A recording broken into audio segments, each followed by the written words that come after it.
Chasing Big Joe, Wednesday edition, 102.5, 106.3 The Game. I'm Chase McCabe. He's Big Joe Dubin. Dr. Crane, Nick Frazier on the ones and twos. Hope you're having a fantastic start to your hump day so far. It's almost time for Christmas break for a lot of people, but we're here, ready to entertain and talk some sports and life with you. JoJo, what's up? Almost. I started sending out emails 3 weeks ago. Hey, let's circle back after the new year. I mean, that's I've done that for a while now. By the way, shout out to those who can navigate the airport construction and traffic without hitting another car or cussing. My hat is off to you. You are a better person than I am. So congrats, because the airport construction is an absolute nightmare. If you're going over there, haven't been, my goodness. They've physically moved Donaldson Pike. Yes. I can't figure out what's going on there. They have basically, Donaldson Pike used to be elevated and you could look down on the runway. Now you're basically in the middle of the runway. Yep. And so, you're not only are you, trying to dodge Nashville drivers that can't drive, now you're dodging Southwest Airlines flight 2000 whatever. Right. And if you could hit 83 miles per hour and you have clearance from the tower, you could take off on Donaldson Pike. That's exactly what it is right now. What it is. So I watched a huge Air Canada jet come in this morning, and I looked over and I'm in the other lane. So be careful when you're doing that going through Donaldson Pike, because I told you, I'm a kid. I'm fascinated by airplanes, how they take off and land. So I see this, and I'm thinking, all right. Plus, there's 19 red lights over there. Just be careful if you go to the airport. Yeah. Don't get flipped off by a pilot. You don't want that. Or me. Or Joe. Yeah. It'll happen. Predators have a rough one last night, fall 5-2 to the Vancouver Canucks. The Canucks have had the Predators number this year. Captain Roman Josi going to join us here in just a few minutes on the program. We'll get his thoughts on that in the season to this point. And, look, you're going to, through the course of 82 games, you're not going to have them all be good. And last night was not. And, Andrew Brunette said in his post-game press conference that he thought neither team was great in the first period. He thought the Predators had a pretty good start to the second period, but they let some things get away from them, and ultimately that led to the loss. So not the outing they were looking for. Well, no, but it's just hard to keep that. I was watching last night, to keep that momentum and energy and all that for 82 games and each thing. I know you want it, but it's just so tough to do that. Yeah, no, it is, of course. So we'll talk to the captain here in just a few minutes, but you have our question of the day. Yeah, so it's very simple today, and I listened to Jared's show yesterday, which was quite entertaining. Our question on the text line, 615-737-1025, it's simple. This Sunday, you won't see Malik Willis out there or Ryan Tannehill. It's that simple. But don't just say Willis. Tell us why you want different quarterbacks out there on Sunday. I want to see Malik Willis. For some reason, why not? Right? Why not? Why? We've seen Tannehill. What is that going to prove? Well, they're out of the playoffs. They're out. We know what Tannehill could do. Let's go have fun. Let him do it. Let him have some fun out there on Sunday and see what he can do. I'm sorry, I didn't know you're a big Ryan Tannehill fan. Chase McCabe, president of the Ned Flanders and Ryan Tannehill fan club. If you're such a big fan, why don't you just go marry him? So I want to see Willis out there. And I think a lot of people want to see Willis. Why not? Because it solves or proves absolutely nothing. Malik Willis is not a starting quarterback in the National Football League. Ryan Tannehill is. And based on our conversations that we have had all week, it's counterproductive for you to say Malik Willis to start, because you're all about, you got to go out there and win. Don't do the whole tank thing. If you're tanking, then yeah, you're putting Malik Willis in. No. He doesn't give you a chance to win. He gives me every chance to win. Let him go out there, 3 games, see what he's got. You have nothing to lose. See what he's got. You know what he's got. He fumbles the snap. He can't. No, he throws bad picks. He's been a big fan of yours for a while. You need to step back and check yourself on this. It's nothing personal. It's just, this is what it is. Let him go. You know what Tannehill could do, so we've seen it. Let Malik Willis go out out and play Tannehill 3 games. Let him see 3 games. Let him, with no worries, go play football. Just go play, see what you can do. No, I am Tannehill. This is a great question. 615-737-1025. That's our phone and text line, driven by WilsonCountyHyundai.com. Hope to have Roman Yossi join us in just a second. The Roman Yossi. We'll take this question throughout the show. Yeah. I mean, there was a guy at the gym yesterday who was like, hey, I want to see Tannehill. And I was like, well, I kind of want to see. I mean, it is a debate now. We have nothing else to debate. The team sucks. Vrabel's going to go to New England. I mean, it's over. Just the last 3 games. Let him go out and let these guys have fun and see Malik Willis. I like seeing train wrecks. I like seeing. I can tell. So, I can tell. Right? That's what I want to see. So let him play the Sunday and next 3 games and see what happens. Well, you got me fired up, but we got to say hello to the captain, Roman Yossi of the Nashville Predators. He joins us now on the program. Roman, good morning. How are you? Good morning. I'm good. How are you guys? Doing fantastic. Appreciate you doing this. Overall, I really like what I've seen out of your hockey club as of late, and I know you guys do too. I know last night wasn't what you were looking for. I heard you say it and Andrew Burnett say it that both teams were a little flat in the first. You liked your second, but ultimately they were able to get a couple of goals that just let things get away from you. What was your assessment? Yeah, I mean, that's right. I felt like the first period wasn't great, maybe on either side. But they obviously got 2 quick ones, and then I felt like we played a little better in the second. Had a little push, got a goal, but those 2 together, another 2 quick goals, which were tough to come back from. But it definitely wasn't our best game, but now we're playing a lot of games, so got to look at it, but then got to move on, and we got two big games before Christmas. Your team's had a lot of swagger. You've had a lot of success lately. I mean, obviously, UC Saros has helped you out, and Kevin Lincoln too on some of those. But how can you use last night as some areas to learn from and improve from?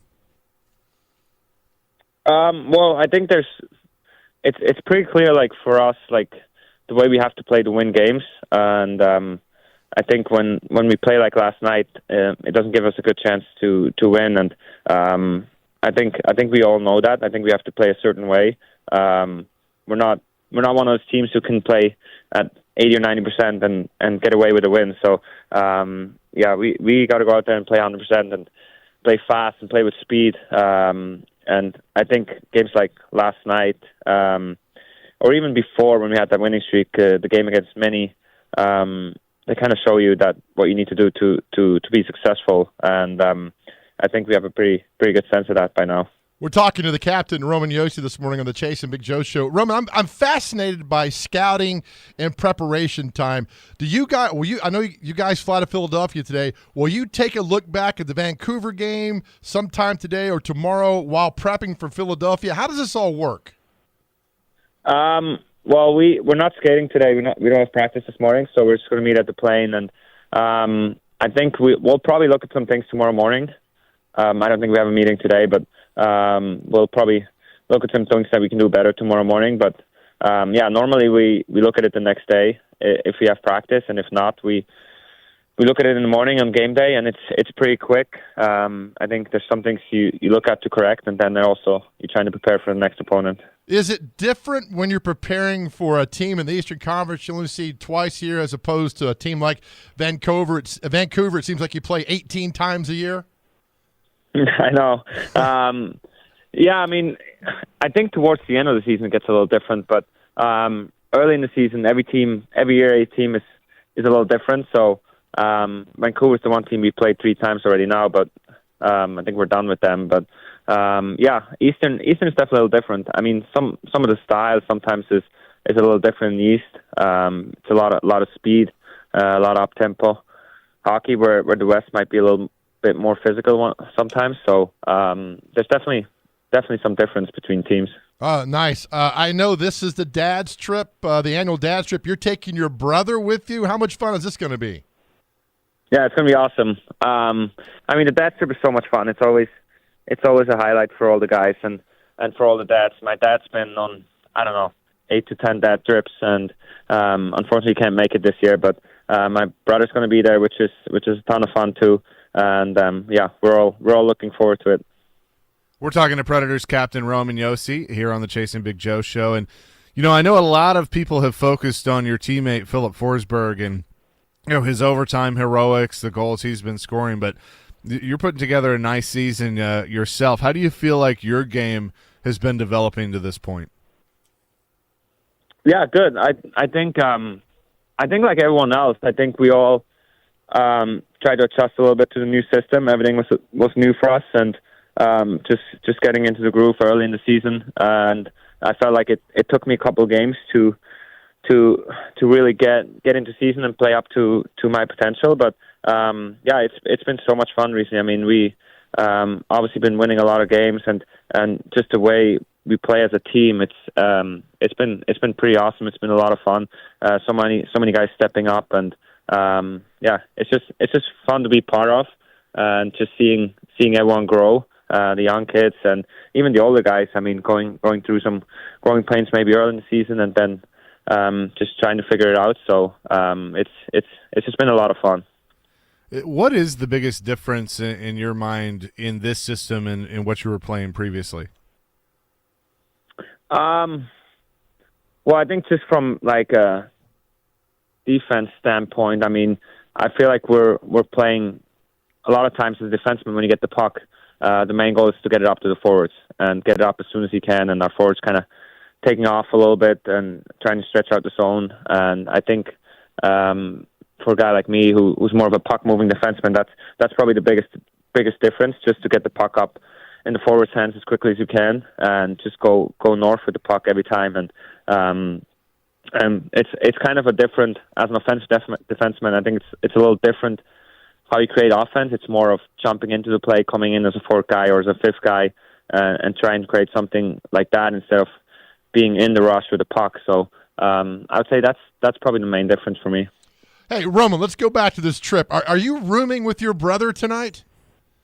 No, we got separate rooms. Oh, thank God, right? The dads and brothers, they like to go after dinner. They like to go to a bar and stuff. So we don't want them to wake us up. That's good. What's it like, though? I mean, I know you've done this trip so many years with the Predators, but now you're taking your dad on this, but your brother to experience all this. What's it going to be like for you? I'm sure he's been on trips before, but it's still got to be special, right?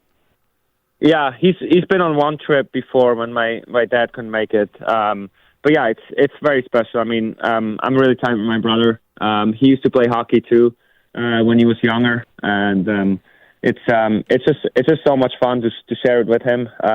He's one of my biggest supporters, so to have him on this trip and just being able to see everything, the way we think day to day, and meeting some of the new teammates. The last trip he's been on is a long time ago. So yeah, those are such cool memories to share those with your dad, and now with my brother. Those are some of the things you'll remember forever. That's fantastic. On the show, I tell your teammates when you guys come on the show, Chase asks all the really good questions. I ask the really dumb ones. Have you ever taken time to notice how many Roman Josi jerseys are around at the game last night, Roman? I mean, it was hundreds and hundreds of Roman Josi jerseys. Have you ever stopped to notice that? Not during a game, obviously, but just when you're out and about in the community. Yeah, I mean, they don't wear them as much when there's no game, but right. I don't see that many Josi jerseys when I go to Whole Foods or something, but no, but it's yeah. I mean, it's pretty cool. Like I see it at the rink and during games in the stands or whatever. You definitely see it a little bit, and it's just. I mean, it's so much fun. It's such an honor. Like I've been here for so long, and Nashville's really become a home for me, and it's such an amazing community. And I think since day one, since I've been here, the fans and the people have been so supportive, and it's just I feel like we have a really tight connection with our fans. And I think I'm not just saying that; it really feels like it. And yeah, I'm pretty honored that that many people buy my jersey for sure. Well, I'll be your eyes and ears because last night in the pro shop, I mean, it was person after person after person buying a Roman Josi jersey, and you see a lot of them, but till you see them, take it off the rack, go and pay for it. It was something special. So I just wanted you to know that, Roman. Thank you. I appreciate that. Thanks for saying that. Sure. Roman, how much easier has your job been as captain with the additions of Ryan O'Reilly and Gus Nyquist and even Ryan McDonough in his second year here and Colton Sissons kind of growing into a leadership role? Yeah, it's been really easy, to be quite honest. I mean, those guys, like O'Reilly's been a captain. He won a cup as a captain. McDonough has been a captain for a long time. Sis has always been an unbelievable leader, and it feels like he's taking it to another level.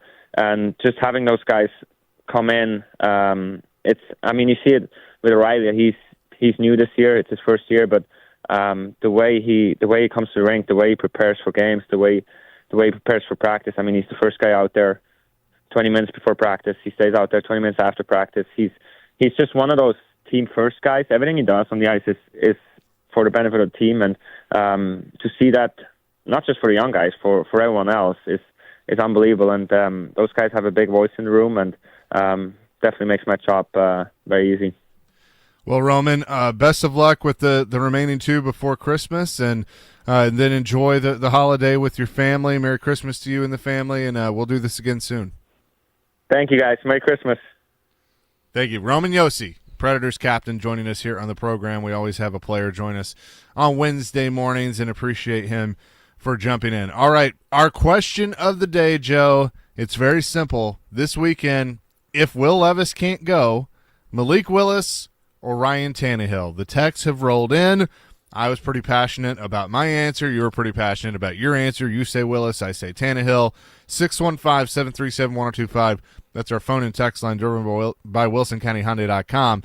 John McClain coming up at the bottom of the hour, chasing Big Joe, 102.5, 106.3 The Game.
Let him see 3 games. Let him with no worries. Go play football. Just go play, see what you can do.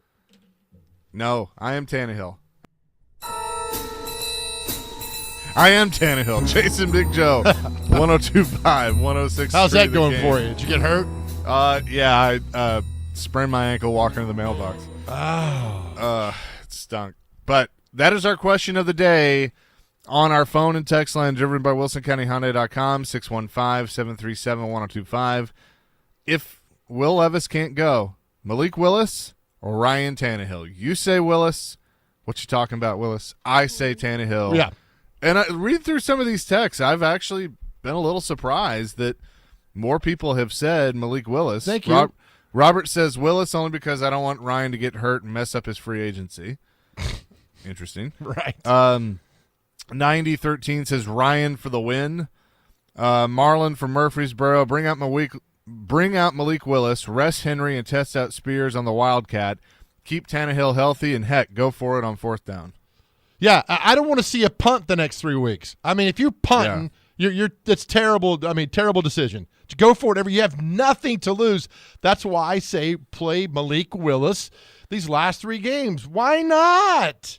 But he doesn't give you the best chance to win. That's my thing. Let him play. Maybe he's mature and sit behind and watch Levis and Tannehill do all this stuff and go out there and play. Have we not Show me what you got. We've seen what he's got. He doesn't have anything. I don't even know if he's okay, I'll get to another text in a second on this. But, well, let me ask you this. Why did they take him? I mean, is John Robinson that dumb that he took Malik Willis in the third? Well, don't answer that. I mean, they obviously saw something that they liked, but, it's what you do at Liberty is a lot different than what you do in the National Football League. You're exactly right. I mean, that's just kind of what it is. And that's another thing. He had this great combine. Everybody's like, oh, my Lord, the combine. Look, we know now that the combine is absolute trash. Kevin Byard did not get invited to the combine. Go look up Mike Mamula. That's all you need to know about the damn combine. That's it. It means nothing. So they, when Willis left the combine, like, whoa, man, he threw that deep ball. Look, I can throw you a deep ball if nobody's rushing me. Pretty simple, right? Sure. But when you got, Denico Autry and Jeff Simmons going to rip my head off, I can't throw the ball. Scott says, I want to see Willis so I can bet on Seattle to cover and the Titans to be under their team total. Easy win to recoup all the Christmas money. Hey, man, whatever works for you, that's fine. Hair Metal Henry, do not let Malik Willis play. If he does well, the Titans are just dumb enough to sign him to a 5-year extension. Again, I'm proud of Hair Metal Henry for not cussing during his text to us. 1423 says he agrees with Big Joe. Well, send him a prize. Thank you. Mark in Murfreesboro, why wouldn't you put Willis out there? Tannehill won't be back. At least we can see if we need a new backup or if Willis can be that going forward. Give him 3 games, and then you will know for sure what you have. Yeah, why not? I mean, that's what you're saying. I don't even know if he's a solid backup because the opportunities that he's gotten, I mean, he hasn't played well. And I would love the days to still be here where – you could let a guy develop for a couple years and not even sniff the field, but that's how it should be with some of these starters. But a guy like Willis, unfortunately, they're not going to give him that amount of time. And personally, I feel, and this is just my opinion, that the Titans have made up their mind and they don't think they have something in him. And so that's why I'm even more steadfast that I think they play Tannehill. They see what happens these next 3 games. Tannehill's going to go. And then they'll look for a veteran to come be the backup to Will Levis next year. Nothing's out of the picture for me. I just think, 3 games, you wasted a draft choice on him, a high draft choice on him. Let him go out there and see how it goes. And that's it. I mean, again, you're out of the playoffs. Tannehill could go in. And what do you get out of Tannehill? Maybe, Willis does well enough that you could trade him to a 7th round and get another. I mean, there's all kind of possibilities now. I know the possibilities if he doesn't play. I know that. So Sure. You never know. Michael says, if I have to watch Malik Willis play football again, I'll turn the TV off, barring another Tannehill injury. I get it, man. 1545, Tannehill. I'm still a big fan of him and what he's done for the team and community. Also, always love hearing Yossi, my favorite Pred. See, I'm not just a Kentucky fan. Oh, okay. But Alan Franklin, thank you, Al. I agree with Big Joe. Thank you, Al. You're a good man. Viking Matt. Now, what do you think about this? He says the Titans need to play spoiler, play Tannehill. That the Titans have nothing to play for, but they can play spoiler. I mean, I need to look at what some of the scenarios are. I mean, obviously they play Houston again. I think that's they the play motivation. Jacksonville again. Yeah, that's the motivation. You could knock Seattle out of the playoffs. You could knock Houston out next week. You could derail Jacksonville. I mean, that's your motivation now. I go back to this, Chase. I know we get John McClain come up just a moment, so let me say this real quick. It goes back to the whole thing about, when Alabama made the playoffs, right? And Tennessee fans are like, well, I'm glad we got an SEC team in there. And I'm thinking, if you're a Tennessee fan, you don't want Alabama in the playoffs. You don't want them in there. So my thing is, if you're a Titan and you're a Titans fan, you want to knock off Jacksonville. You want to knock off Houston. I don't care if they're in your division or not. You want to knock them off because those are the teams that, you play twice a year, and those are the ones that hold you back in the playoffs. So knock them off. So I agree playing the spoiler part about this, but I'd like to see Malik Willis behind center. And plus, it'd be a great, middle finger salute to Nashville for Vrabel when he does this, when he takes that Patriots job and throw Malik out there. Ron, real quick, says, I say whoever you can get the most value out of in the offseason, if not injured, is who I would not play. Yay. So if I can get more for Tannehill, he's going to be a free agent. You're not going to get anything for him. The only one that you could potentially get value for is Malik Willis. Tannehill, you missed your opportunity to trade him, and they shouldn't have traded him at the trade deadline. So there's nothing really there with that. All right, we will ask John McClain about this and the 3.5 hours that we saw at Nissan Stadium on Sunday that we will never get back. That is next here on 102.5, 106.3 The Game.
Chasing Big Joe, 1025, 1063, The Game. He's Big Joe. I'm Chase McCabe here on a Wednesday, and every Wednesday at this time we go down to Houston.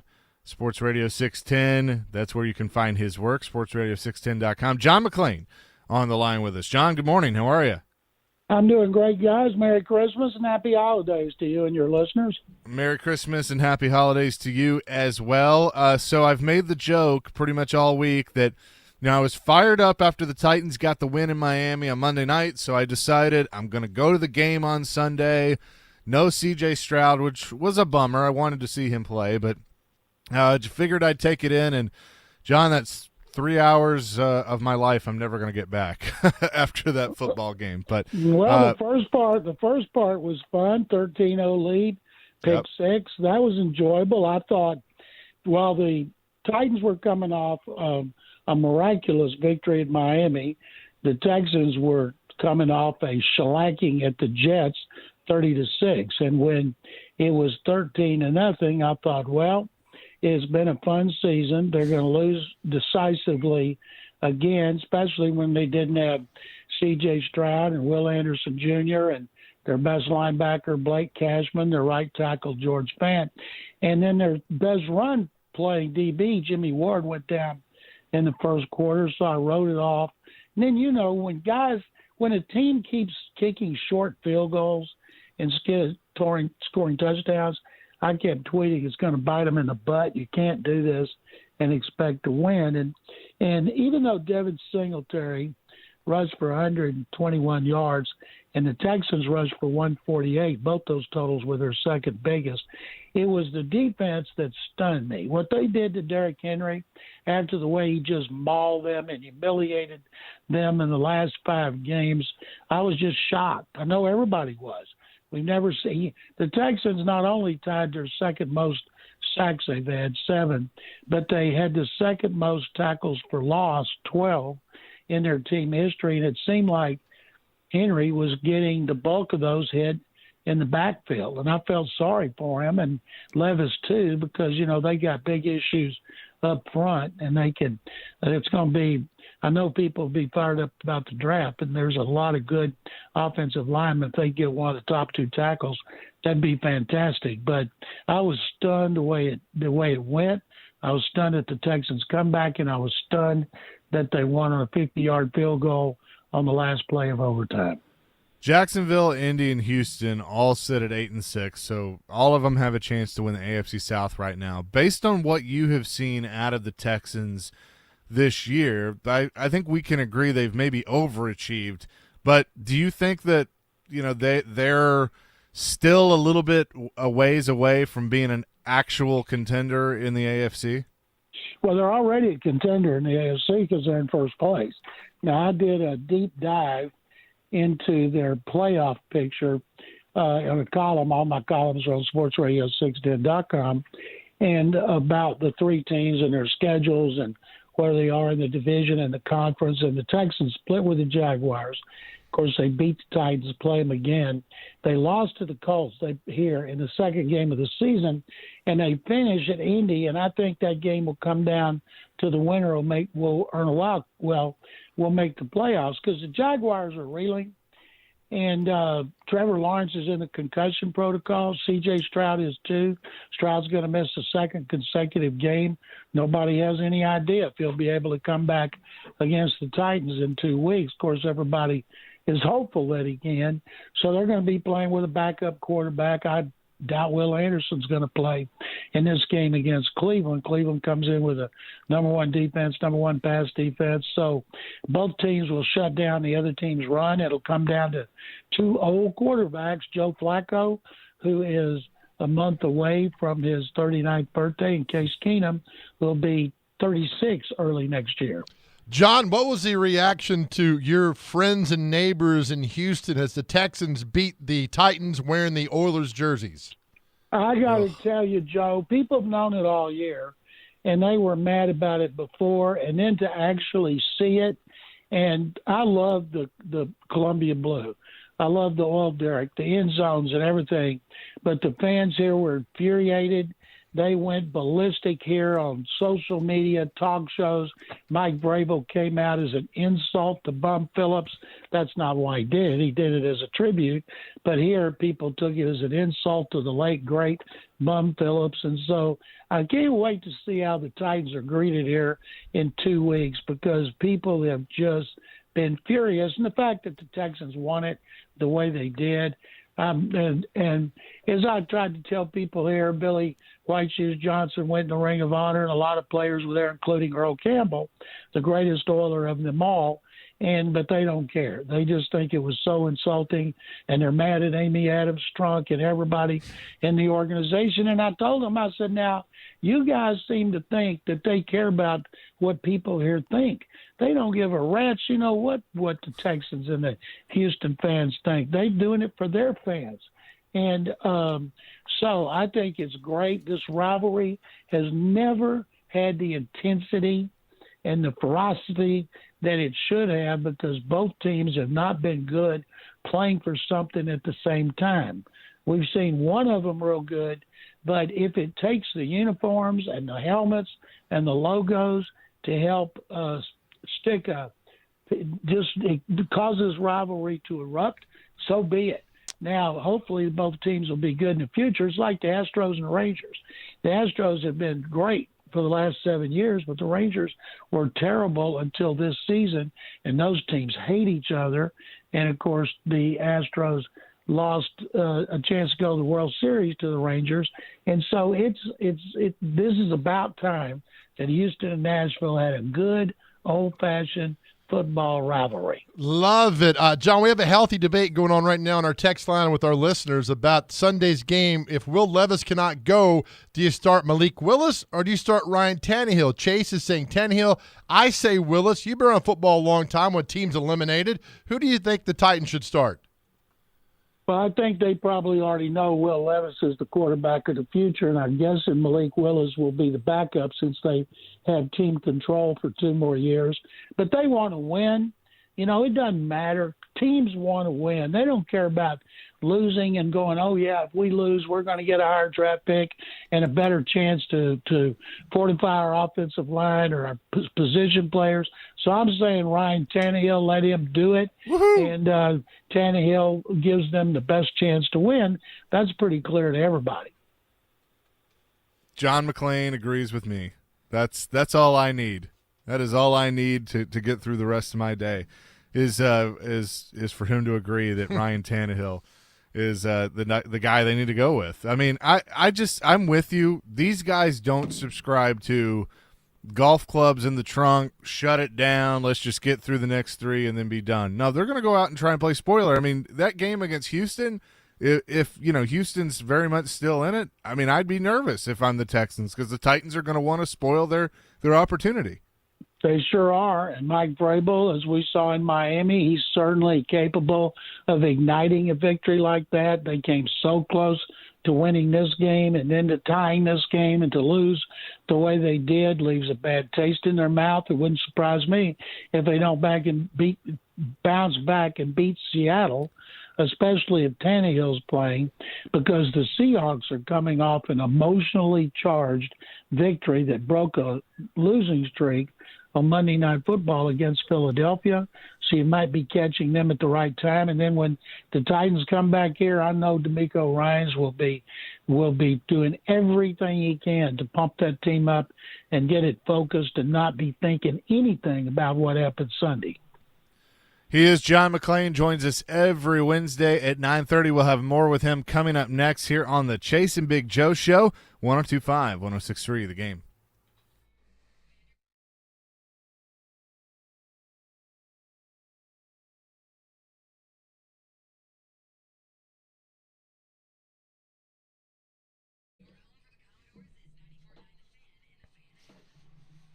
Hey, Big Joe here, friends, to talk about our good friends over at Medical House Calls. It's Middle Tennessee's best health care in the comfort of your own home. I am talking about Medical House Calls, where the nearest clinic is your home. The website is simple, medicalhousecalls.com.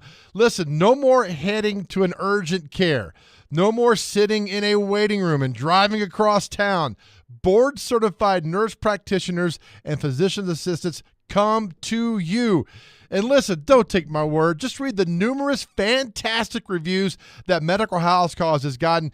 It truly is a game changer and wonderful. In fact, Chuck McDowell was a client. He loved the service so much, he bought the company. And for years, I had to leave work to check on my mom when she got sick. Now you can have Medical House Calls check in on your loved ones to make sure everything is going okay. Visit the website today, medicalhousecalls.com.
Join Jared Stillman, Chris Sanders, and Derek Mason at Teddy's Tavern this Sunday from 9:30 to 11:30 for the NFL pregame show. They'll break down the Titans' Week 16 matchup against Seattle and give you the latest updates before the game.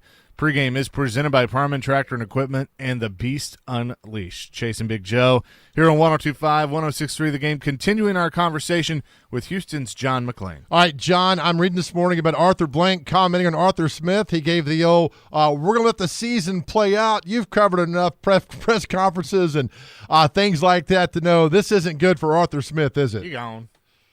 It's not, but I don't think he's gone. I don't think Blank is quick on the trigger. They all know they need a quarterback.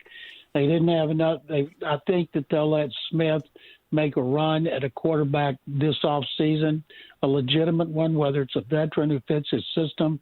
People say Justin Fields would fit what Arthur Smith does, and as Desmond Ritter has been unable to do. The interception that Ritter threw Sunday that set up the last field goal drive, you play a game and you don't give up a touchdown and you lose. You know, that's pathetic. And they don't have a legitimate quarterback. So I don't know if they'd be interested in Justin Fields. Somebody will be. Bears will trade him, and then they'll draft Caleb Williams or Drake May. And so I do not think that he's gone after 3 seasons. What about the Bill Belichick? Those rumors keep going hotter and hotter. I mean, I don't know if Robert Kraft pulls the plug on him, John. I think he pulls the plug and they let him walk away with dignity. I don't think they'll hold his feet to the fire and try to trade him and get picks for another team, because another team just say, no, you got him for another season. I think if Kraft were going to bring back Belichick with all this constant, incessant speculation up there. One story by a longtime guy that's covered the team said he's out. The decision was made when they lost in Europe. And another one comes back last week and says the decision has not been made. Well, all we know is one of them's going to be right. But Kraft could have put an end to all of this distraction if he had just said, Bill will be back next season. He hasn't done it. I think he's gone. John McClain is with us. Okay, here's the other one. And this is an organization that they don't fire coaches, but I feel like that Mike Tomlin's seat might be warmer than it usually would be. Do you think that that's accurate? Absolutely. I know Peter King mentioned that just in a one-liner in his Football in America column on Monday. But anybody that could see, they're headed what could be the first losing season under Tomlin. They've got players like George Pickens who are not putting out. They need to get rid of those guys. You know, that is not the way they do business in Pittsburgh. You know, they put up with Antonio Brown behind the scenes all those years because he was productive. He was Big Ben's favorite target. And they haven't had a legitimate quarterback. I don't know anybody that thinks Kenny Pickett should be the guy. And Tomlin has total control there. They may say, okay, Mike, you need to turn this around next season. And so it wouldn't surprise me. But if he were to get fired, he'd have a job within hours. Yeah, I mean, that was going to be my follow-up because I feel the same way that, no, like especially if I'm a team like the Chargers and I know Harbaugh has been linked to them, but if they see that Mike Tomlin's out there, that's where I'd go. I think that seldom, very, very seldom do you go defensive coordinator and defensive coordinator. I think that the Chargers, they don't want to give total control to somebody. I think they're more in line to go after Ben Johnson, the top coordinator from Detroit. That's still a really good job because you have your quarterback not just in place but under contract. You can build around him. Chargers have some good players on both sides of the ball. Brandon Staley has just been terrible. It's probably good that Justin Herbert got hurt because it's nothing that's going to take a lot of rehab, and so he'll be ready to go for the off-season program. And I think they'll go offensive. The key is, would Mark Davis do it? Would he reach out and give him total control? I don't think the Bears would, although the Bears are trying to get a new stadium. When you're trying to get a new stadium, you do things you might not ordinarily do, which is hire a big name, make a splash to get people fired up. You know, say they offered Tomlin that job and they had the first overall pick and took Caleb Williams, and people would be so excited they might get the kind of tax money they're looking for. But the one that I guarantee you he's not going, no established coach is going to go to Carolina because of David Tepper. No, not at all. We were talking about Seattle earlier. Obviously, they come into Nashville this weekend. How long do you see Pete Carroll wanting to do this? I think we've all been surprised over the last couple of years with Geno Smith and the success that they've had, but he still seems like he's having fun. Pete Carroll's the oldest coach in the NFL. He's older than Bill Belichick. And he has this youthful exuberance, the way he is on the sideline, the way he is in the office. You know, he's still got all of his hair, and he still moves around fast. And he is, if you watch him, you might think, you know, he's 20 years younger, but he's eating it up. Guys like Pete Carroll, excuse me, and Bill Belichick, they don't walk away on their own. John, a few weeks ago, Chase and I were like, all right, the Buffalo Bills, that window's closed. Little do we know. We don't know anything. And now that might be the hottest team in football. I know they got a new OC in there, but what do you think the difference is in this football team now besides the OC that's come in there? I'll tell you this, Joe. I think that the story, the series of stories in the GoLong.com, a long-form publication, Tyler Dunn, who covered them for years, did 3 weeks ago, just tearing McDermott apart with a lot of anonymous quotes and stats about he's the problem. The players rallied around him. I think that helped galvanize the team emotionally. And then having Joe Brady emphasize the running game as much as he has. They killed the Cowboys with Josh Allen not throwing even 100 yards. He had a great quote afterward. I feel I've been part of a class project, and I didn't do anything, and I got an A. And I think, man, that nobody wants to play the Bills right now. Nobody. And right now, it's the Texans are the first team out of the playoffs, and the Bills are second. And I'll guarantee you, everybody's hoping that Buffalo does not get in the playoffs. John, after watching Lamar Jackson Sunday night and what he did against the Jaguars, I mean, can we finally put him in a different category that he is actually a very good quarterback? Oh, he's been a very good quarterback. He's just been hurt the last 2 years. He's won one playoff game. And if he wants, people get so angry when people don't say he's a great quarterback. He is a great quarterback, but he's got to win in the playoffs. He's won one game. He was an MVP early in his career, but he is so dangerous. He hadn't had a great season throwing the ball, but he's made a lot of big plays. And right now they're the the AFC favorite to go to the Super Bowl, and we're watching what very well could be a Super Bowl preview in Santa Clara on Sunday or Monday. Well, John, appreciate it as always. Again, Merry Christmas to you and the family, and we will talk to you next week. Thank you, guys. I appreciate it very much, as always. Same to you. He is John McClain. Joins us every Wednesday at 9:30 for 30 minutes, and always enjoy these conversations with him. SportsRadio610.com is where you can read his work. And coming up next, we'll continue our question of the day. Is it Tannehill or Malik Willis if Will Levis can't go? Tim Hasselbeck, newly appointed head coach at Innsworth, an ESPN analyst, commented on that very subject yesterday on Caroline, Willie, and D-Mace. You'll hear what he had to say next. Chase and Big Joe, 102.5, 106.3, The Game.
Hour number 2, Chase and Big Joe, 102.5, 106.3 The Game. Chase McKay, Big Joe Dubin, Nick Frazier, a.k.a. Dr. Crane, with you on this Wednesday. Appreciate John McClain for joining us. We got a really special guest coming up at 10:30, right, Joe? We do. Kyle Wright, former Vanderbilt pitcher, is going to join us. We're with the Braves, now with the Royals. He's hosting a big event happening next month, but we'll talk about what's going on now. And then he's also big like us, Chase, on men's mental health and trying to get the good word out there. So we'll talk to Kyle Wright about that at 10:30. And I don't want you going gaga because you're talking to a former Brave pitcher that was on the World Series team. So I know. But, hey, and a former Vandy pitcher, so it's the best of both worlds for sure. But looking forward to that conversation with Kyle coming up at 10:30. But our question of the day is, if Will Levis can't go, do you go with Malik Willis or Ryan Tannehill? I get choked up there. I say Tannehill, you say Willis. What does Tim Hasselbeck say, the new head coach at Innsworth High School, ESPN analyst? He was on Caroline Willie and D-Mace yesterday and gave his thoughts on starting Malik Willis. Who's your quarterback moving forward? Do you run it back with Ryan Tannehill or do you try Malik Willis? No, you play Malik Willis. Yes! I mean, when you look at the contract situation for Ryan,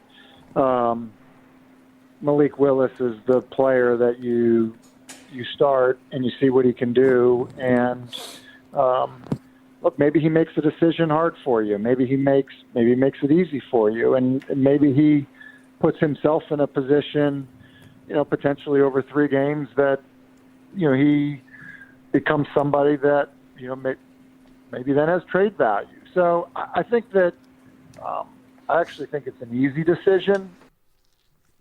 Okay, that was Tim Hasselbeck. He agrees with you, going with Malik Willis. And Tim Hasselbeck's also the new head coach at Innsworth, so I think I deserve a spot on his staff because I know I'm talking about. So Team Malik all the way, man. Yeah. What would you coach? Would you be the get-back coach? That's so rude. I'd offense coordinator. You know that. You know exactly the game plan I would run. I had a get-back coach in high school. His name was Pumpkin. Oh, that's my nickname for Chase. He was missing his bottom row of teeth, but very nice guy. Oh, see, I've always said, maybe Tim will let me be the get-back coach. Hold on. Are you missing your bottom row of teeth? No, but I want to be the get-back Wait. coach. Get back. Good Lord. Is he still over there? I don't know. That's a great question. So if we say Pumpkin and Father Ryan, people know who that is. Oh yeah. Oh yeah. I have just Tim and I were just texting, and I just asked him if I can be the get-back coach. So we'll see. I'll let you know. I'm serious, Joe. People will know. Let's lose your bottom teeth there, Chaser, and see what we can do over there. No, if I'm offensive coordinator, I'm throwing the ball. I'm going for it on 4th down. I'm telling any kid that comes out to be a punter, I'm like, beat it. Go to the other school. We don't want punters on this team. Hit the road. So, all right, here we go. Jimmy Morris says, what's the point in playing Tannehill? You obviously have said Team Malik. This is on Twitter because you put the poll question out there, and so I retweeted it. Another tweeter says, why? We aren't stupid. Y'all may think we're crazy, but we think y'all are crazy. Tannehill time is over. Play Malik and go crazy with the play calls. Try something fun because the season is over. I'm not doing it. We can't. Okay, you can't sit here and say this. You got to go out there and try and win the game, and you're not tanking, and don't have a loser's mentality, and then play the guy that is just not very good. That's how I look at it. Like, what you have. This whole notion, and I love Tim, but this whole notion of seeing what you have in Malik Willis, what you have in Malik Willis. You don't have a starting quarterback, and you probably don't have a backup. I stand by that. Dr. Crane, can we play that Tim Hasselbeck bite again just real quick, just to let people know that the great Tim Hasselbeck agrees with me and not Chase, real quick? Who's your quarterback moving forward? Do you run it back with Ryan Tannehill or do you try Malik Willis? No, you play Malik Willis. Thank you there, Dr. Crane. All right, Chase, you were saying something? I forgot. My bad. I was just saying that I disagree. I think you play Tannehill. Look, I see what you're talking about on this, but Tim makes a great point. Force their hand. I mean, you got 3 games. Why not? He's under contract. I mean, 3 games, they just simply fantastic, and they win 2 of the 3. Like, oh, all right, a little backup here, or maybe trade bait for something else. I don't know, but you know what you got with Ryan. There it is. Just go. Tim says I'm hired. Thought you were going to ask to be the play signaler. No, I just want to be the get back coach. Get back coach. Yeah, that's all I need. What would you coach? That's all I need to do. I'll get back? Get back. Okay, walking down the sidelines and get back. Okay, I thought you might be the guy holding. Remember the day they had the guy that held the cords for the head coach? They don't do that anymore. You could have been that guy. Well, I think wasn't that guy kind of the get back coach too? Kind of, but there was and it's somewhere out there, but I think he was the guy that got Bobby Bowden years ago all twisted in his cords and he fell over, and it was just like a moment. Bowden got up laughing, but I mean that's a tough job of holding the cords for the. Maybe you could ask Tim if you could hold the cords. I think everything's wireless now, so okay. I don't think we have to worry about. Well, that. he could still be nice and give you fake cords. Yeah, there you go. You can walk around with them. Andy Ben says to suggest Vrabel and Amy would purposely tank by playing Willis is silly. There should be some sort of penalty for teams that do that. Well, I'm not I mean, I just suggested that he's not good enough, and therefore you're not going to give yourself the best chance to win if you play Willis. That's how I look at it. Okay. Well, I mean, again, there's nothing to lose. I see both sides of this. My thing is just go out and let Malik play, and maybe he'll show what he showed at Liberty the last year, and who knows? I mean, that's a beautiful part about this. Who knows, man? Let him go out there and play. But I'm digging the 75-25 on Team Malik right now. I think it's really good. Tim says, wait, Joe and I agree. I changed my mind. Let's go, Ryan. Man. Quit texting him during the show, man. We're buddies. Colin and Franklin, without a doubt, Willis. He commands the salary in the roster spot, and we have to know if he has the capability of being a number 2. Tannehill is gone. That's a fact. Okay. Hey, we got a phone call. We'll get to that in a sec. Hang on. 2916, is your producer nicknamed Dr. Crane because he's a big Frazier fan, I presume? No, his last name is Frazier, so that's why we look at Dr. Crane getting the love. Dr. Crane, could you please effort getting Pumpkin on this show, at least for one? I have connections. I can do that tomorrow. Okay. Let's go to the phones, driven by WilsonCountyHyundai.com. Wes in Hermitage wants to weigh in. Hello, Wes. Good morning, fellas. How are y'all this morning? Fantastic. So, Chase, I am going to agree with you on Tannehill. Hang on. And because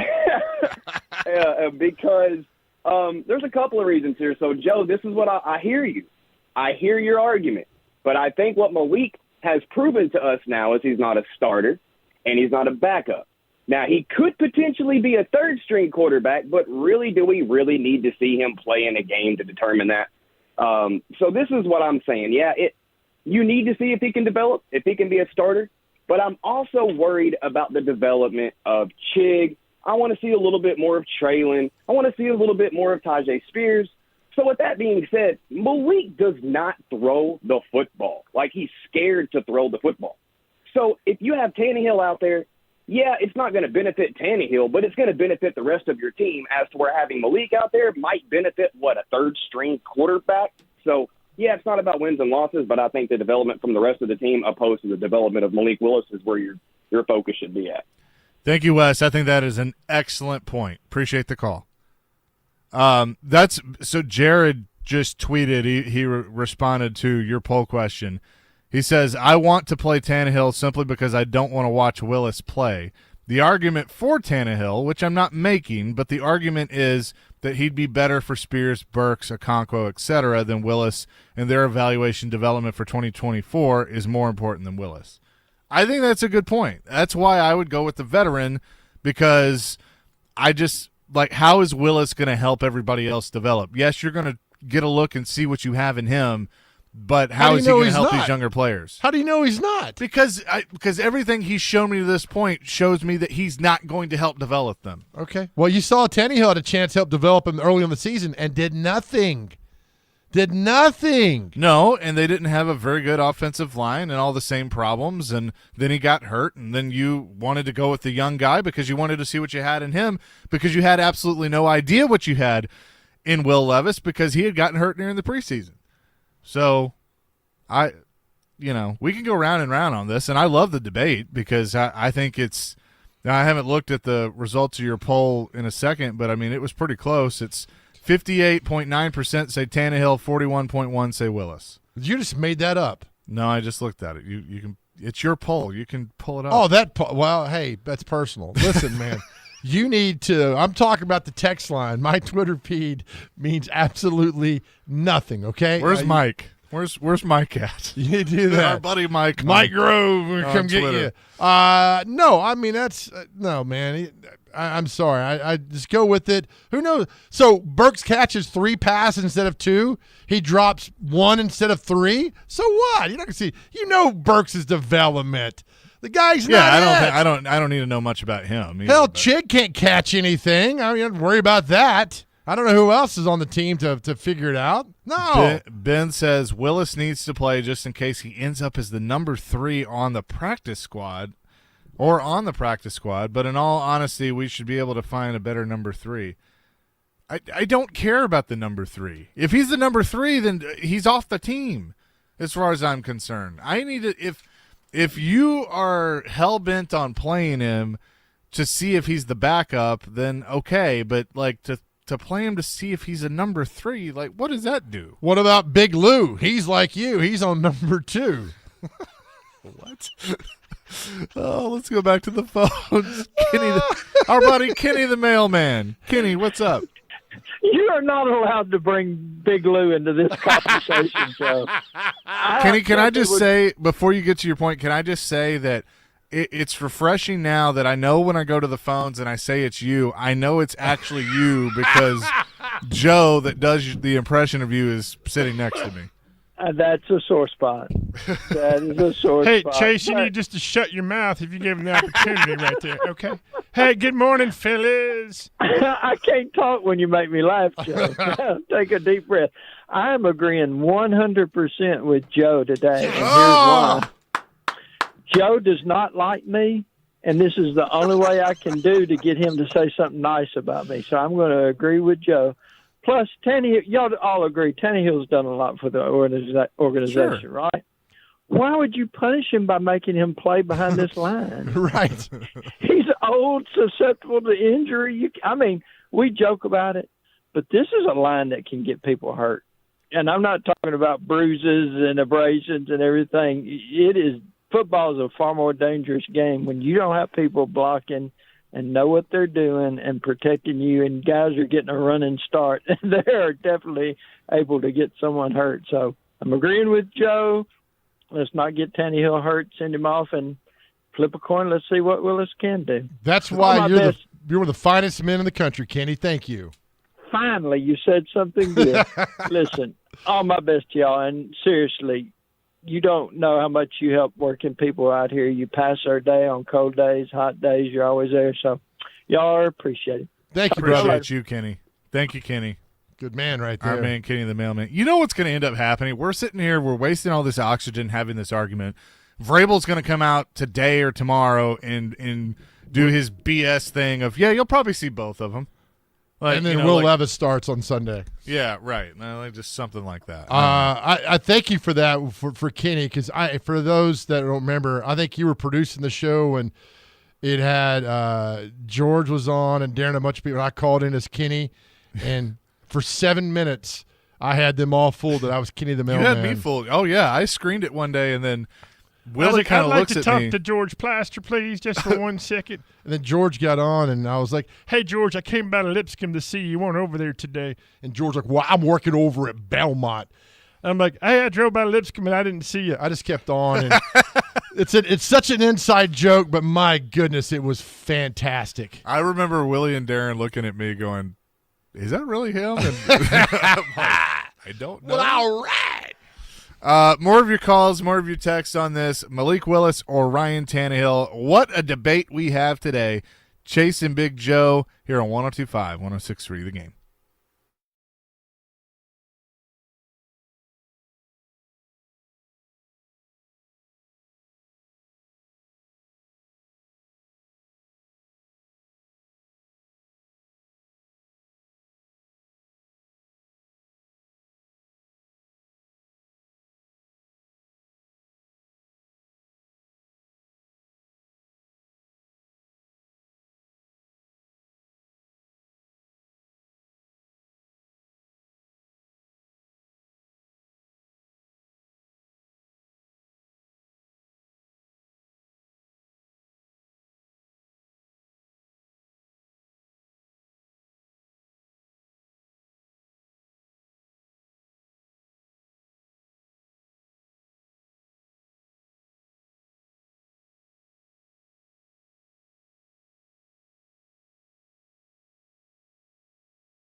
Will Levis cannot go. Do you start Malik Willis or do you start Ryan Tannehill? Chase is saying Tannehill. I say Willis. You've been around football a long time when teams eliminated. Who do you think the Titans should start? Well, I think they probably already know Will Levis is the quarterback of the future, and I'm guessing Malik Willis will be the backup since they have team control for 2 more years. But they want to win. You know, it doesn't matter. Teams want to win. They don't care about losing and going, oh, yeah, if we lose, we're going to get a higher draft pick and a better chance to fortify our offensive line or our position players. So I'm saying Ryan Tannehill, let him do it. Woo-hoo. And Tannehill gives them the best chance to win. That's pretty clear to everybody.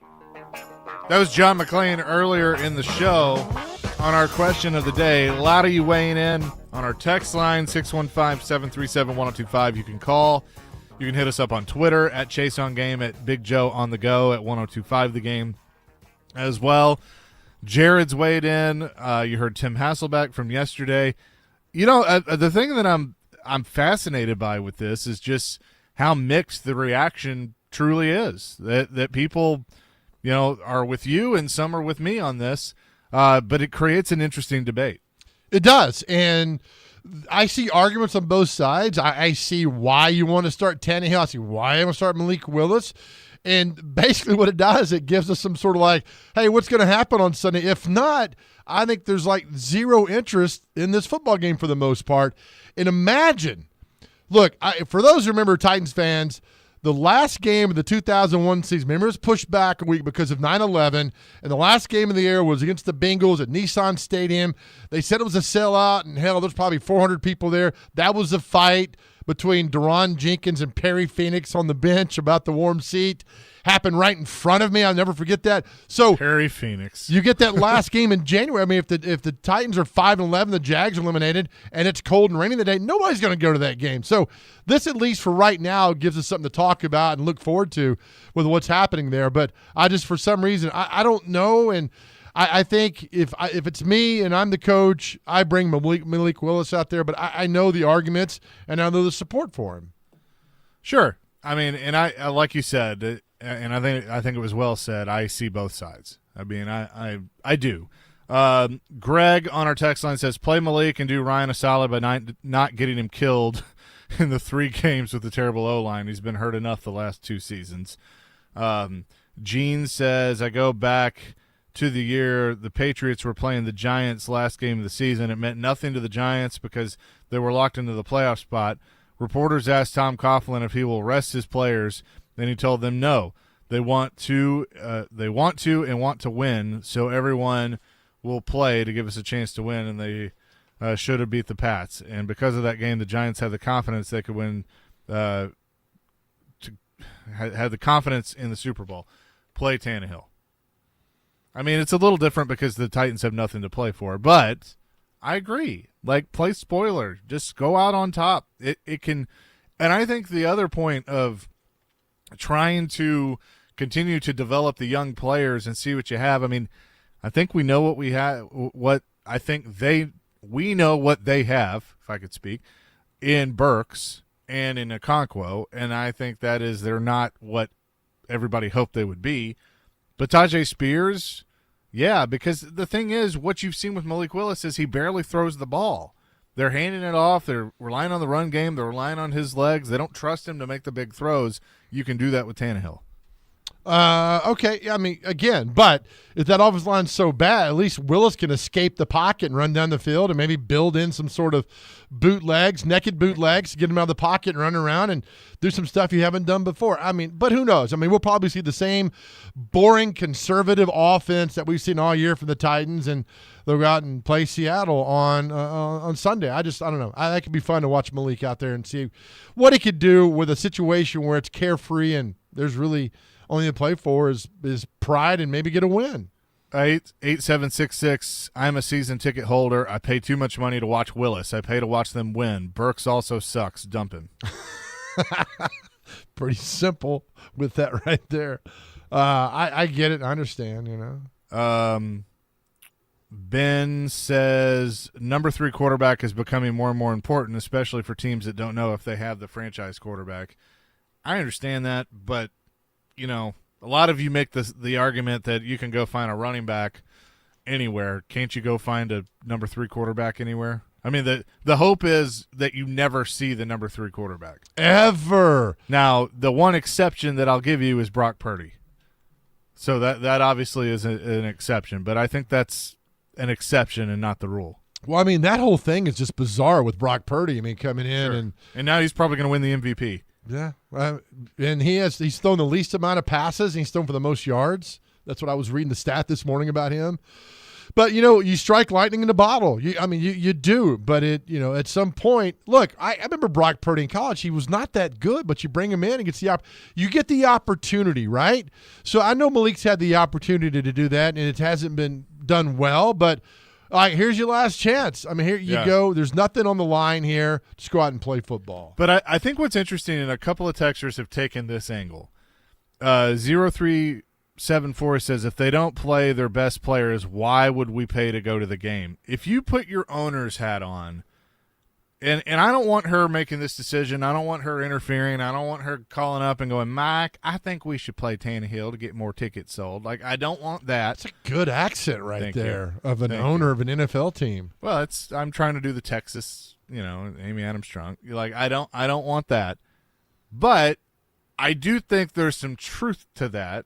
If, it's 3 games, you got nothing to play for. I mean, it wasn't a very big crowd on Sunday against Houston. Even after the Monday night win, you want to sell some tickets. I mean, you got that new stadium coming. You want to make as much money as you can. That's why you're seeing all these concerts come to Nissan Stadium, including Kenny Chesney, which we're going to give tickets away here in just a few minutes. Nice little plug there. Yeah, well done.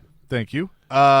So I do think that that's an interesting way to look at it. Look at it from the financial standpoint of, you're not in anything, but you still want to sell some tickets. Yeah, I'll do that. It's funny you brought that Amy Adams voice up there. I tell you a quick story one time when Bud had let go of Jeff Fisher, and we were all in the auditorium over there, and the Titans PR staff called Bud on a conference call right at his office in Houston, and they're like, Mr. Adams, you there? He's like, yeah, I'm here.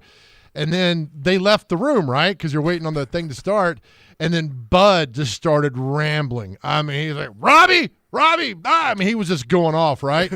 To see the Titans PR staff come running down the hallway and do like the cartoon where the smoke, the smoke between their legs and running down to get Bud Adams off a conference call when he was going off on whomever he was going off on was one of the top 5 moments of my entire media career. Oh, that's fantastic. So just to see the panic in their face when somebody called them and said, hey, Bud's rambling, you got to get him off speakerphone.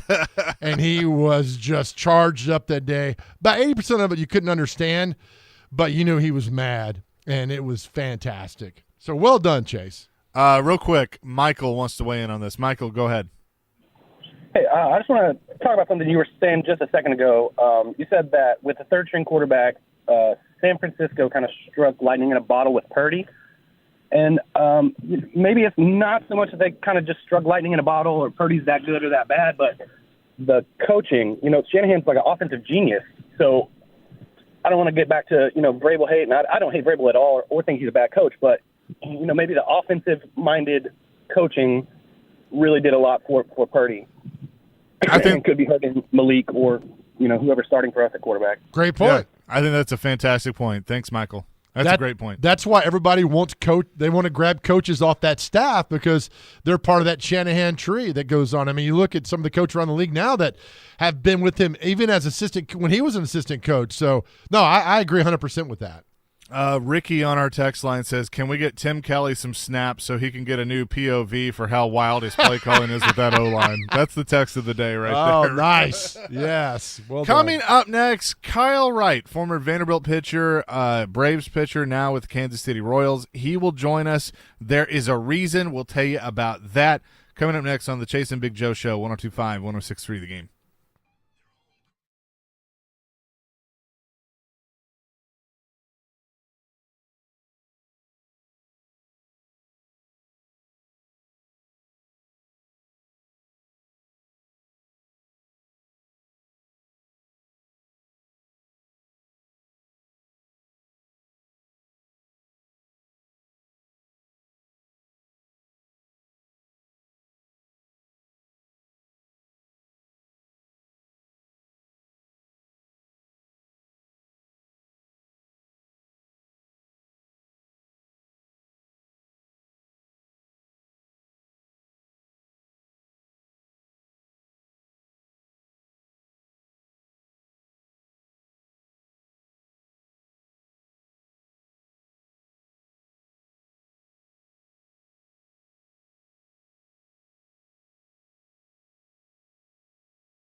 Chasing Big Joe, 102.5, 106.3, The Game on this Wednesday. And as a lot of you know, I'm a lifelong Vanderbilt fan. I'm a lifelong Atlanta Braves fan. So I'm excited about our next guest. Kyle Wright is on the line with us. Of course, a member of the Vandy Boys and then the Braves, and now with the Kansas City Royals. Kyle, good morning. How are you? Hey, man. How are you? Thanks for having me on. Absolutely. Doing fantastic. Go ahead, Joe. Yeah, Kyle, thanks for doing this today. Hey, listen, I know we're going to get to what the reason you're on later on about a big event you're hosting that I'm actually hosting with you in January, benefiting Lawson High School and their baseball program. But I want to know, I know you had surgery, and it's to know how things are going and how your recovery's going so far, Kyle. Surgery went really well. Rehab's going really well. I never had any major injuries before, so all of this is new to me, but so far my PT here in Nashville has been fantastic, and I've been making really good progress, so I'm happy with things are going and just slowly getting that range of motion and strength back day by day. What is this the first ever kind of surgery you've ever had? I've had surgery before on my left wrist, but it didn't really affect me a whole lot pitching-wise. My left wrist ended my hitting career, unfortunately, at Vanderbilt, but I'd say it worked out okay. But this is my first, big surgery injury on my throwing shoulder. Kyle Wright is with us, big league pitcher, and of course a member of the Vandy Boys. I mean, I feel like once a member of the Vandy Boys, always a member of the Vandy Boys, right? Yeah, always. I mean, I still do all my workouts there at Vanderbilt. We got a great group of guys that we're still all best friends, enjoy seeing each other every day. So yeah, that's absolutely right. So this offseason, you were traded to Kansas City, and after spending your entire big league career with the Braves, what were some of the emotions with that and leaving Atlanta, but also how excited are you for the next chapter? Yeah, my initial gut reaction when I found I was getting traded, I was bummed, man. I grew up a massive Braves fan and still am. I'm very thankful for my time with the Atlanta Braves, and wish it wouldn't have ended due to an injury. But with that being said, I'm really thankful for the Royals and believing in me and taking a shot for trading for a guy with shoulder surgery, which shoulders in baseball is never ideal, right? There's always a little bit of uncertainty there, but I believe in myself, and I'm thankful for the Royals believing in me, and I've been really pumped to see all the guys they've been signing and bringing in so far, and I think it's with the young talent they have, it's got it's a team with a chance to be dangerous. So like I said, bummed to have left the Braves, but I'm really excited for the future and happy with how things have been going so far. Kyle, will you have to go out and have to throw a knuckleball now? I mean, is that something you've got? Because I know guys that come back from surgery like they have to do a different pitch or anything, but you think everything's going to be okay?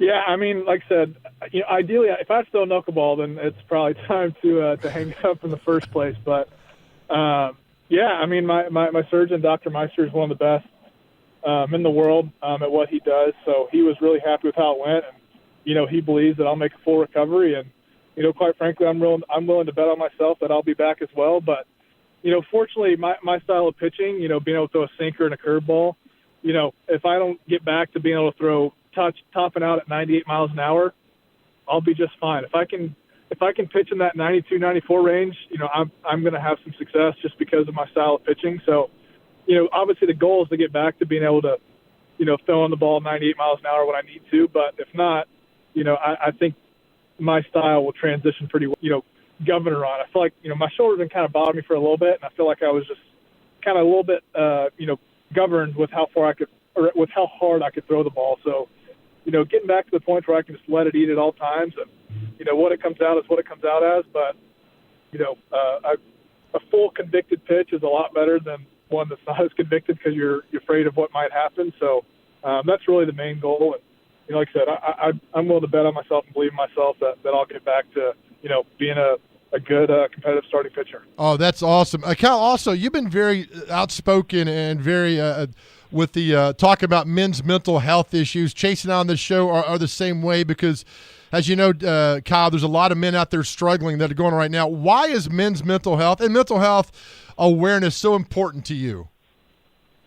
So unfortunately, when I was young, I had a cousin who I really looked up to and a teammate in high school that both committed suicide. And, I think that's where my passion really stemmed, just because from the outside, you wouldn't have even realized that anything was going on. And, till disaster strikes ultimately. I lost my teammate Donnie Everett in college to a tragic drowning accident.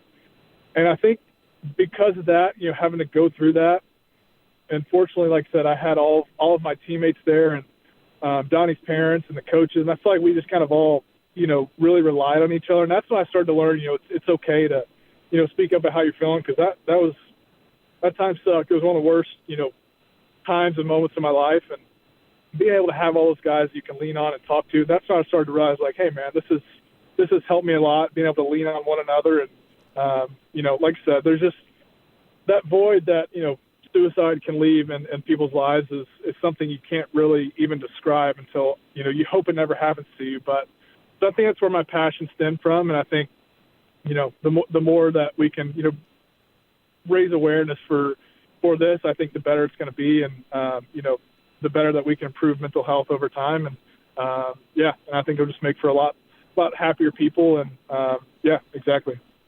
We're talking to Kyle Wright, big league pitcher, of course, former Vanderbilt pitcher as well. And you got to do something that every kid dreams of. You got to pitch in the World Series in 2021, which, as I mentioned, as a Braves fan, that was a big time for all the Braves Nation out there. But 5 2/3 innings during the World Series.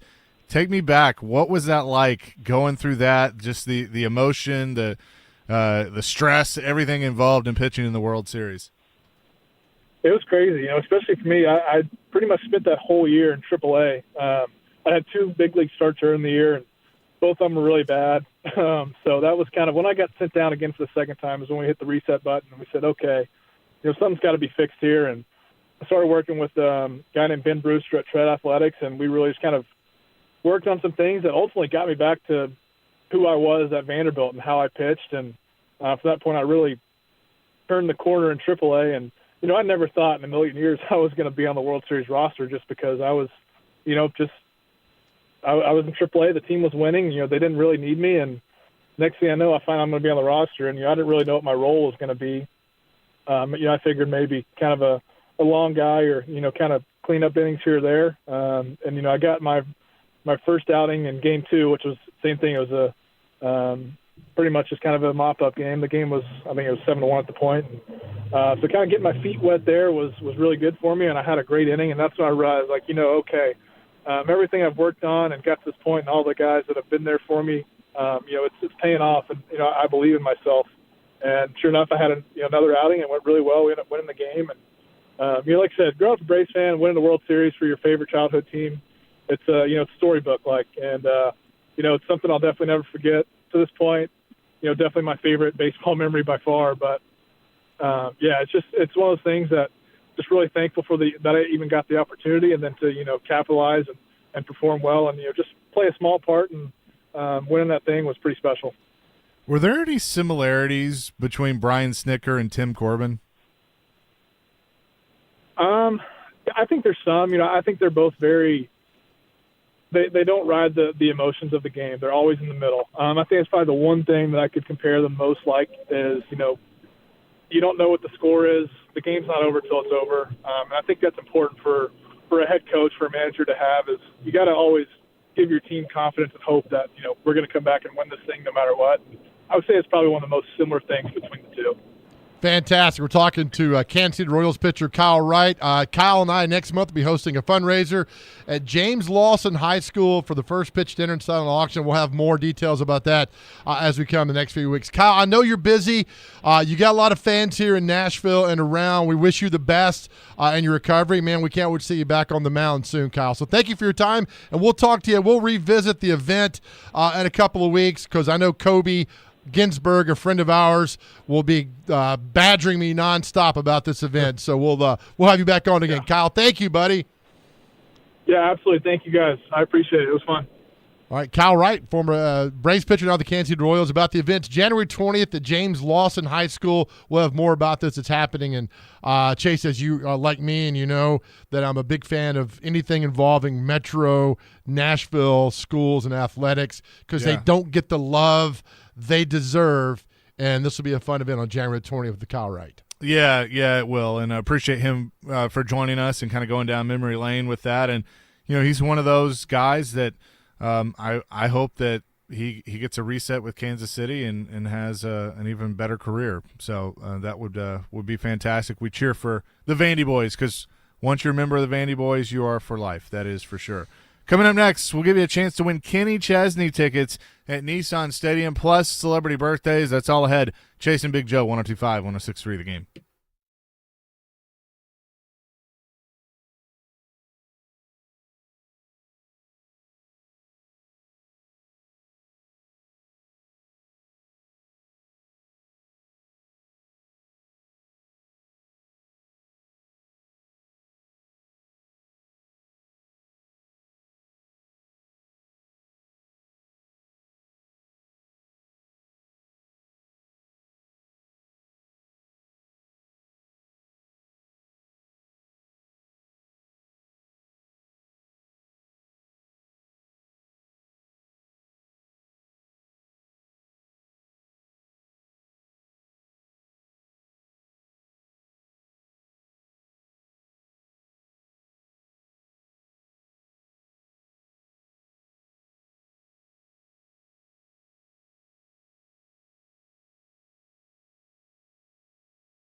Jason Big Joe, Oh, man. 1025, 1063 the game.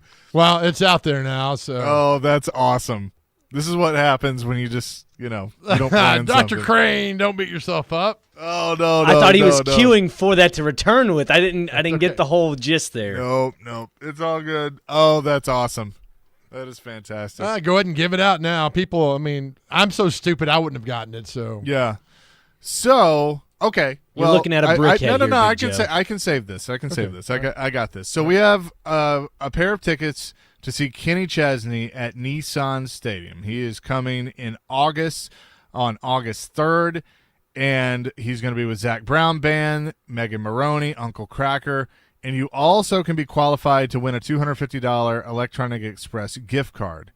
You must text in. That was a song called How Forever Feels, and that was the first verse. What NASCAR driver does he mention in the second verse? If you can answer that, first one to answer that on our text line, 615-737-1025, what NASCAR driver does Kenny Chesney feel like in the song How Forever Feels? You will win a pair of tickets to see Kenny Chesney at Nissan Stadium and qualify for that $250 Electronic Express gift card in our countdown to Christmas. There you go. Yeah, See, well we're done. Well, good save on that. Well done. Also, do you know today's National Signing Day? Isn't it crazy how It used to is. be We the haven't first? really talked about that. But Well, it's so chaotic with the transfer portal and everything else is going on. I don't know who's a portal transfer and who. It's just crazy.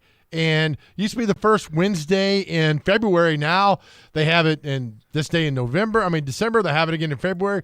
It's just if they keep trying to ruin college football, they're doing a hell of a job. Dr. Crane wanted to transfer, and you gave him muffins, and he decided to stay. Yeah. So that was good. Muffins and a big old bear hug. They weren't chocolate muffins, so I was like, you know what, we're gonna stay. Well, I had him Yeah. sign a thing that it wasn't sexual harassment for the bear hug, and once he Now- signed that, I had him. People calling. I said text. Let's use our ears here. I said text 615-737-1025. Don't call. We already got Text. a couple answers on the text line, and they're wrong. Oh, they are? Oh, I love it. Love it. we got love one. it. We got one that's right. I know that. I love it. Okay.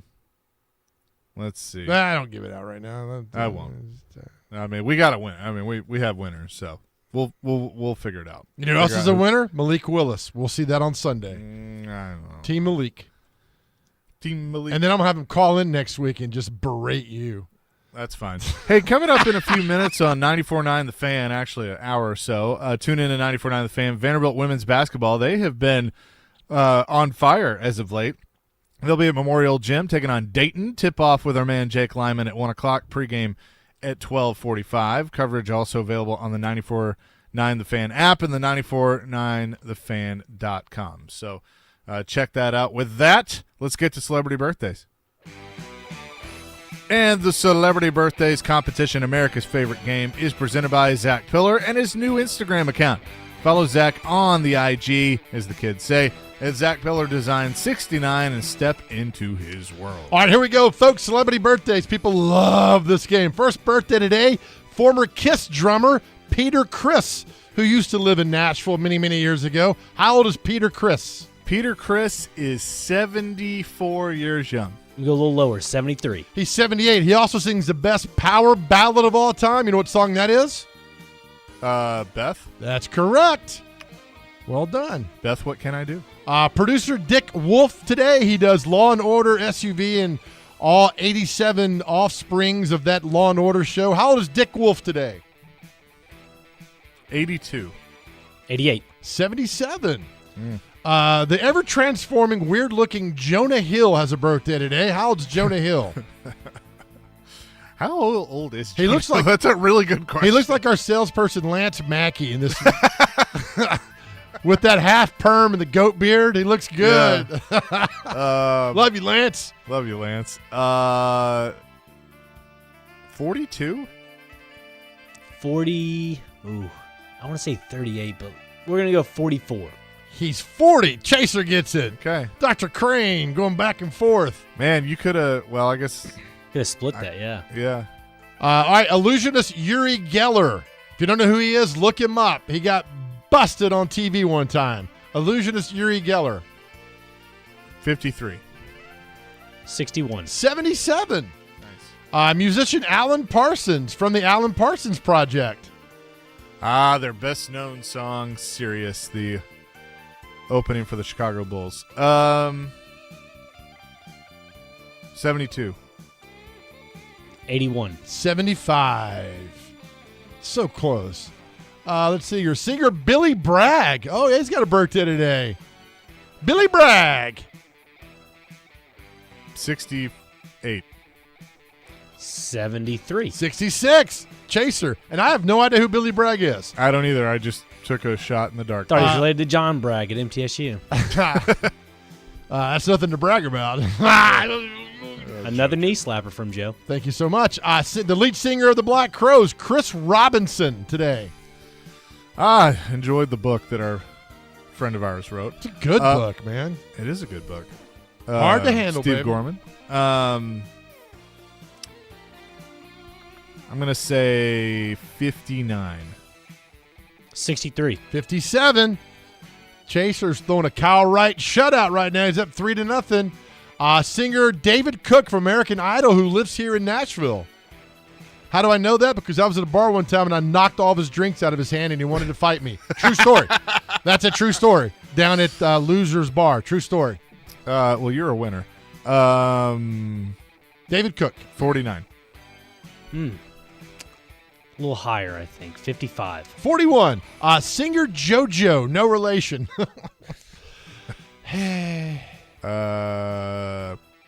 38. It's the female singer, right? I don't know. Okay. That's great to know. I'm going to go a little higher. No, lower. I'm going lower. 35. 33.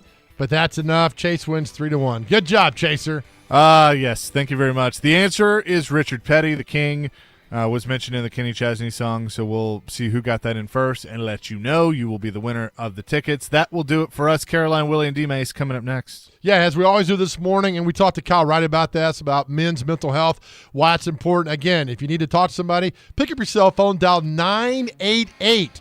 Please do that. If you're struggling, please talk to somebody. As we say every single day, know that you are loved, and our world is a better place because you are here.